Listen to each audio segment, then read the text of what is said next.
Hey everybody, welcome back to the channel.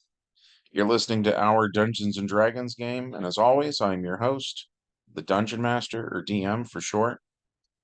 Um, man, this one's a weird one. So I'm gonna do the epilogue first because it's the easiest part. Okay. The epilogue is that in 1929, a High Minister of Hell is banished from Wall Street with disastrous results. And for anybody wondering, by the way, uh, that is word for word verbatim taken from another role playing game called Bureau 13. My friend Dave Eckelberger worked for the company that made Bureau 13. And so we've done a lot with B13 in our game over the years. So moving on. The next two things happen at the same time on the same day. Okay. The easier one for me to describe is Aramis and Bob, who are members of B13. They track a skunk ape through the Florida swamps. And that adventure,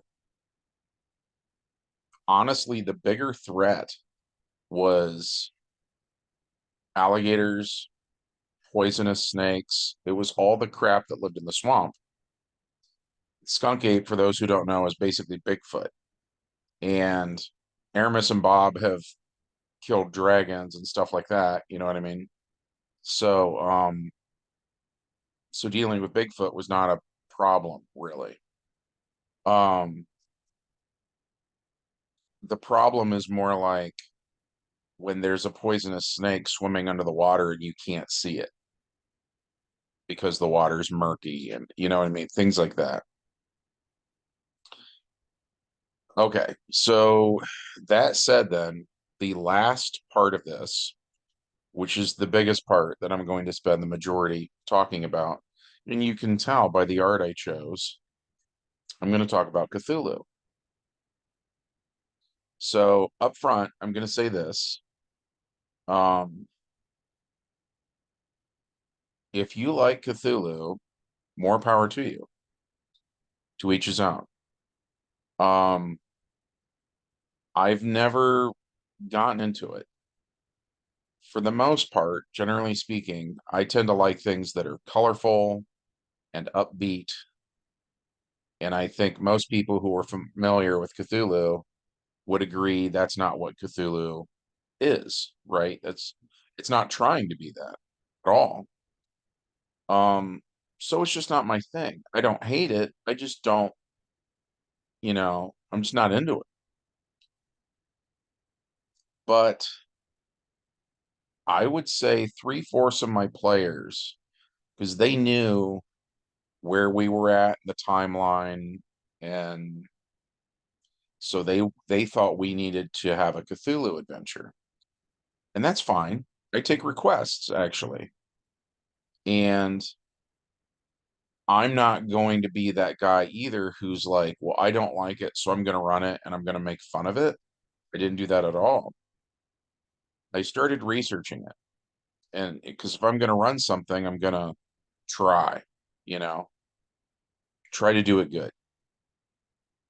So I start researching it and I was kind of intimidated by how much stuff there is out there about Cthulhu. And it was hard to kind of figure out like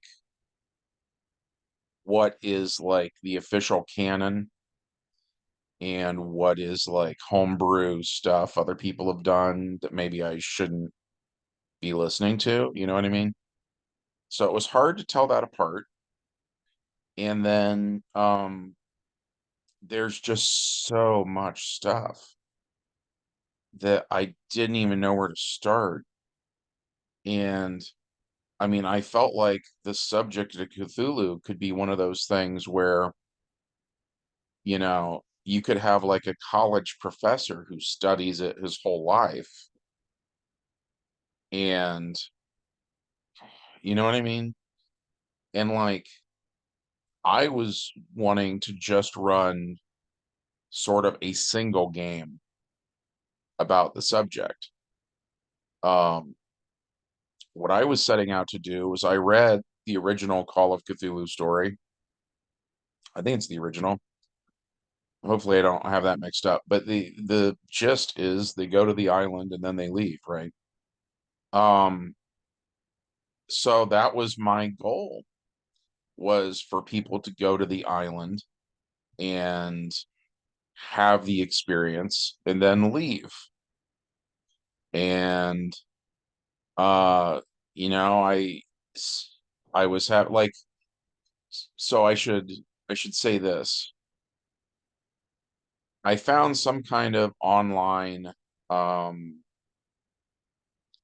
D20 based Cthulhu role-playing game. And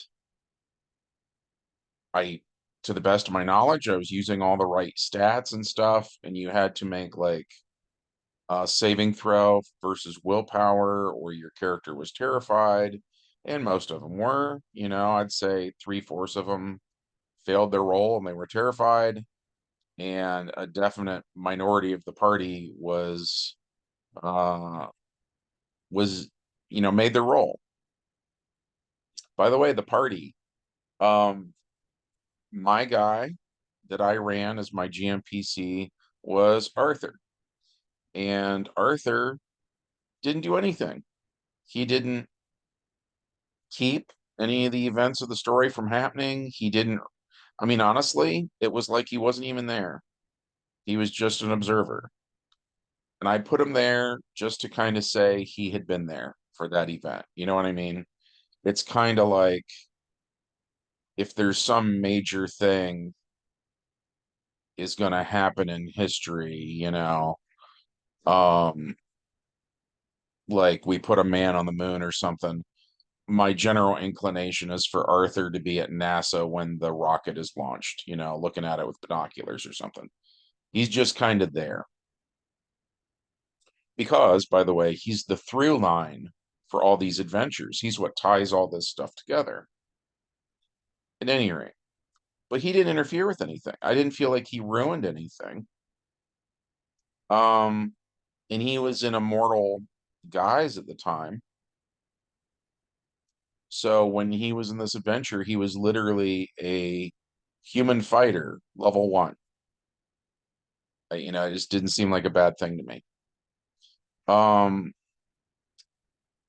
my wife's friend Kayla was playing, and Kayla was a beautiful woman. I'm trying to remember what her thing was. I want to say I remember she smoked cigarettes and she had one of those like long things. I can't think what they're called now. There's these old-timey things like a cigarette holder, and you would smoke it like from afar. Does that make sense? It's like a foot long, basically, and the cigarette's in the end of, you get the idea. I remember she had that. She had like a hat with like kind of like a veil thing that hung down over the hat. Uh, and I think the deal with her character was her dad was rich. I won't get into all the characters. Kayla's husband, Nick, though, he was playing a sailor. And his big attribute was strength. And well, I'm getting into the characters, and I don't really have to. That's not going to be the point of this video. So Kayla once told me that Nick treats all of the world's religions. Um, that wouldn't be the right way to word it. Any any god he views equally. And I believe she said he was trying to worship all of the world's gods at once. In real life, I mean, not in the game. In real life, he was trying to follow every religion equally and simultaneously. And what I did not know is that included Cthulhu. So Nick was a worshiper of Cthulhu. and is apparently very familiar with the stories, and I was not.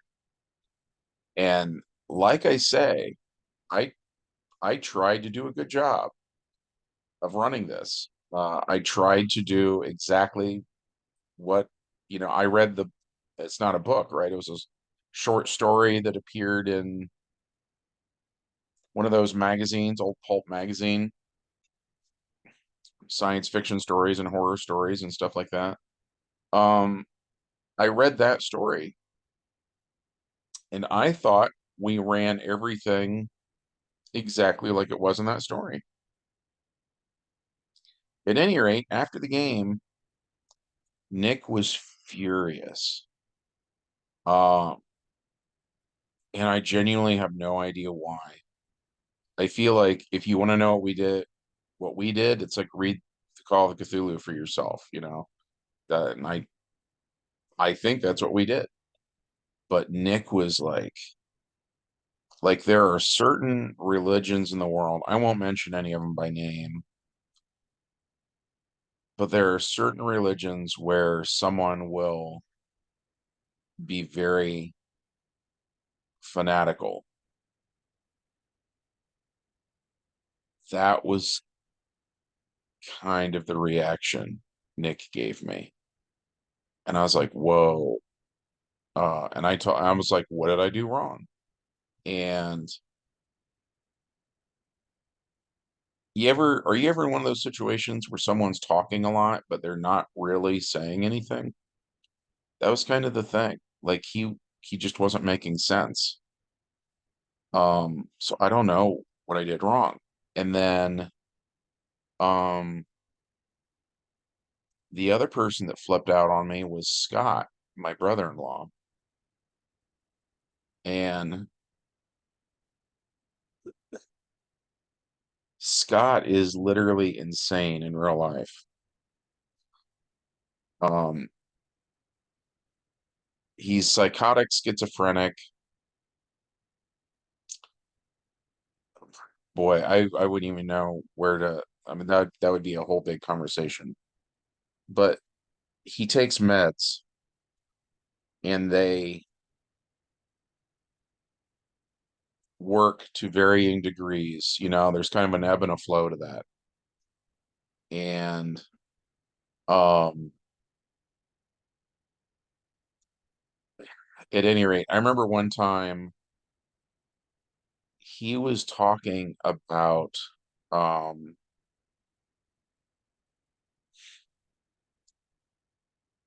like characters like Michael Myers from the Halloween movies. And and I said something to him. I can't remember what I said, but I remember his response was, there are no insane heroes. So when someone like me is crazy, our role models are guys like Michael Myers. And I was like, whoa, yeah, that should not be a role model. And he just blew up at me. And so, uh, with the Cthulhu thing, Scott was saying that Cthulhu has these massive psychic abilities that cause madness and blah, blah, blah, blah, blah. And therefore, Scott thought Cthulhu was the god of crazy people. And he identified as a crazy person. So he was offended. Um, and man, what a mess. I mean, I feel like this is very safe to say. I will never run a Cthulhu game ever again. Um, and really, the synopsis of the adventure is like they go to the island, they look around, it's scary, they leave. The end. You know what I mean? Like I'm just flabbergasted that someone could be offended by that, but they are. I remember I said that there were no right angles because I believe that's in the story. So all the buildings are kind of twisted and weird looking. Um, I said, and maybe this is what they were mad at, was a little bit of extrapolation. I remember saying that, because like water made the Grand Canyon over a long period of time, moving water, right? So I assumed that the stone of the city, when it rises up out of the ocean, would be very, very smooth and polished. I also assumed that because it's been under water for a really long time, there'd be a lot of like kind of like pond scum in a way. I don't know what to call that stuff. Vegetation, like slimy vegetation all over the island. So I said that too. And then I made it hard to walk around on the island. I made them uh do a very easy, basically, dex check just to even walk around. And every once in a while, someone slipped on this stuff. And what I was trying to accomplish with that was the idea that if if something went wrong and you had to run away, that was going to be hard. So I was trying to scare the players even more. You know what I mean? That was, I think, the only bit of myself that I put into it. But at any rate, yeah. Um, People were just freaking out. Like I thought I was going to get shanked. It was awful. So Scott doesn't play with us anymore. Scott, by the way, uh, over Christmas, this last Christmas, like 6 months ago, wanted to kill my children. So I was like, yeah, no, you don't live with us anymore. Um, yeah, I don't know. It's for me, it's kind of a bad memory. Um, but at any rate, hopefully you thought this was interesting. Yeah, it's a different kind of video, right? It's not my usual thing. But yeah, I hope that you thought it was interesting. If you want to support the channel and help us fight the YouTube algorithm, be sure to hit like. That really helps us out. Hit subscribe to listen to normal videos I do. Ring the bell to be notified when I make a video. Leave us a comment, all that jazz, and we'll see you in the next video.